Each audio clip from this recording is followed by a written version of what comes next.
అందరికీ నమస్కారం అండి.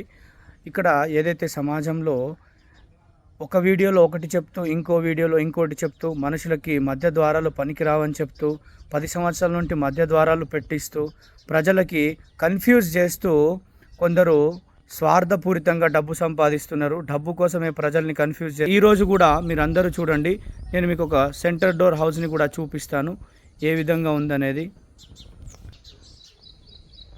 సమాజంలో దాదాపుగా ఎలాంటి ఇల్లులు ఉన్నాయి, మరి ఎలా వాస్తుశాస్త్రం అనేది అభివృద్ధి చెందింది ఆ కాలంలో, ఇవన్నీ తెలుసుకోకుండా ఏదో వాళ్ళు మాత్రమే ప్రజల్ని కన్ఫ్యూజ్ చేసి డబ్బు సంపాదిస్తూ ఉంటారు. ఒక వీడియోలో మధ్య ద్వారాలు పనికిరావంటారు, ఒక వీడియోలో మధ్య ద్వారాలు పెట్టుకోండి అని చెప్తారు, 1 ఇంచ్ అటు జరపండి అని చెప్తారు, 1 ఇంచ్ ఇటు జరపండి అని చెప్తారు. ఇలాంటి పిచ్చి పిచ్చి మాటలు ప్రజలకు చెప్పి కన్ఫ్యూజ్ చేసి ప్రజలు వాళ్ళ దగ్గర వచ్చేటట్టుగా చేసి జనాల్ని మోసం చేస్తున్న కొందరు వాస్తు వ్యక్తులు, మధ్య ద్వారాలు చెప్పే వాస్తు వ్యక్తులు ఈ సమాజంలో ప్రజల్ని సర్వనాశనం చేసే విధంగా, అదేవిధంగా శాస్త్రజ్ఞానాన్ని సర్వనాశనం చేసే విధంగా ముందుకెళ్తున్నారు. ప్రజలే ఇలాంటి వాళ్ళకు బుద్ధి చెప్పాలి.